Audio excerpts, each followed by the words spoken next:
எல்லாருக்கும் வணக்கம். எல்லாரும் எப்படி இருக்கிறீங்க? இன்னைக்கு விநாயகர் சதுர்த்தி ஸ்பெஷல் பூர்ண கொழுக்கட்டை எப்படி பண்ணலான்னு பார்க்கலாமாங்க. 3 வெரைட்டி ஆஃப் பூர்ண கொழுக்கட்டை இன்னைக்கு பண்ண போகிறோங்க. ஆனால் உள்ளே வைக்கிற ஸ்டஃப் வந்து ஒரே இதுதான். அதை எப்படி பண்ணலான்றது பார்க்கலாம். 1/2 கப் போல் வறுத்த வேர்க்கடலை தோல் நீக்கினது ஒரு மிக்சர் ஜாரில் சேர்த்துக்கோங்க. அது கூடவே 1/2 கப் பொட்டுக்கடலை சேர்த்துட்டு இந்த மாதிரி கொரன்னு அரைச்சி எடுத்து வச்சுக்கோங்க. இப்போ ஒரு பேனை சூடு பண்ணிவிட்டு அதில் 2 டீஸ்பூன் போல் நெய் சேர்த்துட்டு நெய் உருகுனதும் 150 கிராம் பாகு வெல்லம் எடுத்திருக்கேன். இது ஆட்டோமேட்டிக்காக அந்த சூட்லேயே கரைஞ்சிரும். பாகு வெல்லம் இல்லைன்னா 1/4 கப் போல் இது கூட தண்ணி சேர்த்து நல்லா வெல்லம் உருகின உடனே 1/4 கப் போல் துருவன தேங்காய், அதுக்கப்புறம் நம்ம அரைச்சி வச்சுருந்த பொட்டுக்கடலை வேர்க்கடலை பவுடரும் சேர்த்து நல்லா மிக்ஸ் பண்ணிவிட்டு ஃபைனலாக 2 டீஸ்பூன் ஏலக்காய் பொடி சேர்த்து இறக்கி வச்சிடலாம். இந்த மிக்சர் வந்து ரொம்பவும் ட்ரையாகவும் இருக்கக்கூடாது, ரொம்ப வாட்டரியாகவும் இருக்கக்கூடாது. கரெக்டான கன்சிஸ்டன்சியில் பார்த்து இறக்கி ஓரமாக வச்சிடணும்.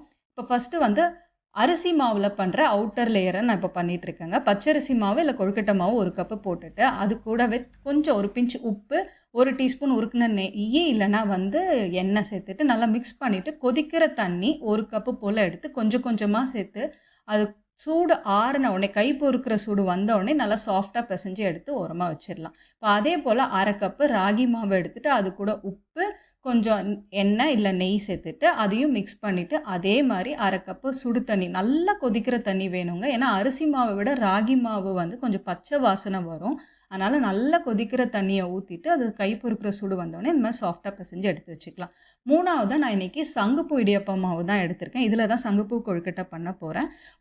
உங்களுக்கு இந்த மாவு இல்லை அப்படின்னா நீங்கள் சங்குப்பூவையே வந்து தண்ணியில் நல்லா கொதிக்க வச்சுட்டு அந்த தண்ணியை சேர்த்துக்கிட்டிங்கன்னா கூட இந்த மாதிரி ப்ளூ கலரில் வருங்க.